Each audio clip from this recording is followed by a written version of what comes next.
running, and to break it all down, we've got to bring in Kendrick Perkins. What's up, Perk? Let's start in Orlando, where Cole Anthony made the most of this opportunity and showed out for the Magic. What impressed you most about his performance? Well, this is the prime example of staying ready so you don't have to get ready. That's number one. Number two, I just love the passion that he plays with, right? And it's an all-in type passion. Yes, he came in and he had 26 points tonight, doing it in all phases, from shooting the tray ball, attacking downhill, but being the playmaker off the pick and roll. But it was the tenacity that he brought off the bench. And on the night where you didn't get a 25 or 30-point night from Paolo Banchero, I thought he was the deciding factor. He came up huge. And you look at those 6 assists, that's the growth of a young player. Being able to go out there and get yours and still make guys around you better. And that's what I saw tonight out of the Orlando Magic and Cole Anthony. Yeah, and we learned it's his dad that keeps him grounded. That's the definition of sometimes it just be your own people. But, hey, sometimes you need that humility. All right, to the West and the Warriors, they are used to 30-point performances in big games from Steph Curry, but they traded for Jimmy Butler for moments like these, and he delivered. 38 points to be exact. How dangerous are the Warriors with this duo?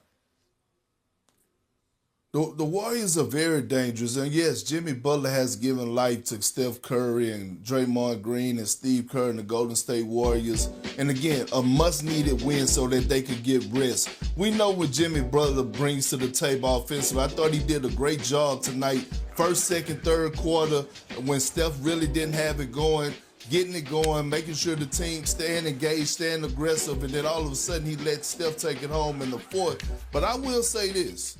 I got the Warriors, right, as the second best team in the Western Conference, and they're facing this young Houston Rockets team.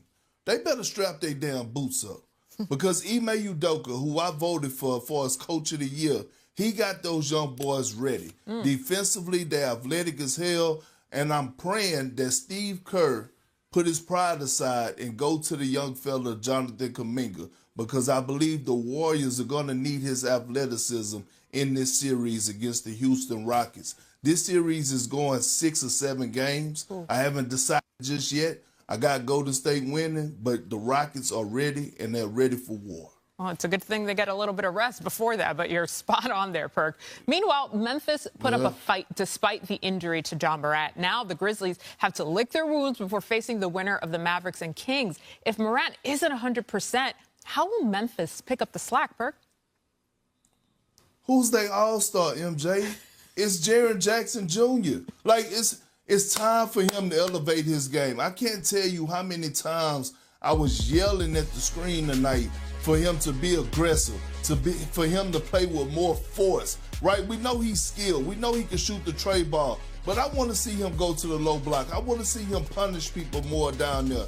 And not knowing how Ja Morant is going to be, we know he's not going to be 100%. Jaren Jackson Jr. has to elevate his game on both ends of the floor because he did just win Defensive Player of the Year a couple seasons ago, and he got to stop picking up those silly fouls. It is so frustrating. But they're going to need him now more than ever to elevate his game to help the Grizzlies get to the postseason.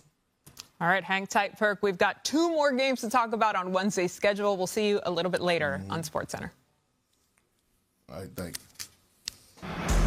The Milwaukee Bucks say guard Damian Lillard remains out for the NBA playoffs, but he's on the mend. The team reporting Tuesday that Lillard's deep vein thrombosis in his right calf has improved, and he will continue to increase his on-court basketball activity. Milwaukee went 10-4 without him over the last 14 regular season games and enters the playoffs on an 8-game winning streak.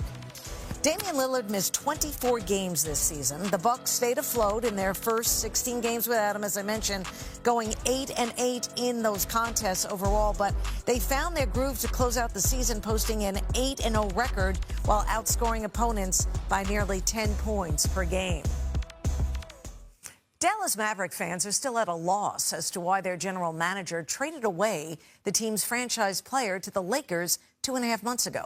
Well, on Tuesday, those fans found out some answers when Nico Harrison invited a select group of Dallas-based reporters to an hour-long Q&A session. He told them that he had no regrets on the trade and reiterated that defense wins championships. And to those fans who want him fired, Harrison said, quote, "I think once we win, that will change their mind." Well, the Lakers are among those in contention to make a deep postseason run. The same can't be said for Dallas. ESPN Analytics gives a Mavericks-Lakers conference finals matchup a less than 1% chance of happening. That's like nothing. It's never happening. But Dallas needs to get out of the play-in first, with only a 12% chance of doing so, the lowest of the play-in teams. To say later on he was making a mockery of the game. Magic win 120-95. It says a lot about the group. It says a lot about the coaches. It says a lot about these players, that there's a level of toughness and resiliency to them. And I've said it time and time again, this group is enough, no matter who's on the floor. They've proven that they're enough to do at any given time, no matter the circumstances. Cole, you said you didn't know when you were going to be in that, if you were going to be in that rotation tonight. When did you find out that you were going to be, and how does it feel to get that trust from All right, maybe I Mose? was capping a little bit saying I wasn't, but like, let me tell you what it is. I had dinner with my pops when we was in Atlanta on Saturday, and he was dead like, you might not be in that rotation, and I was just like, what a dad. What a dad. That was the only in it, but nah, I mean, I was blessed enough to be able to play tonight, and I've been, as y'all have said, it's been an up and down year, and I'm just extremely grateful to be in a situation that not just I'm in, but as a team where we're blessed enough to be in the playoffs again, because there are several teams in this league who don't make it. You know what I'm saying? And so I'm excited to be here, man. This is a great opportunity, and I just can't wait to capitalize. The Magic move on to face the Celtics in the first round. Orlando won 2 of 3 in the regular season, but no game featured all 4 of Tatum, Brown, Banchero, and Franz Wagner. The young Magic duo combined to average better than 50 points per game this season. The Celtics duo averaged just under 50. Let's go back to Trae Young and his thoughts on getting ejected. Sometimes I take my frustration on the rest, not just for me, it's for my teammates. Like, I see Dyson Daniels going. I mean, you may not be a household name yet, but he deserves the same amount of respect as some of these other guys. And if you see a foul, you should call the foul, and that's pretty much all.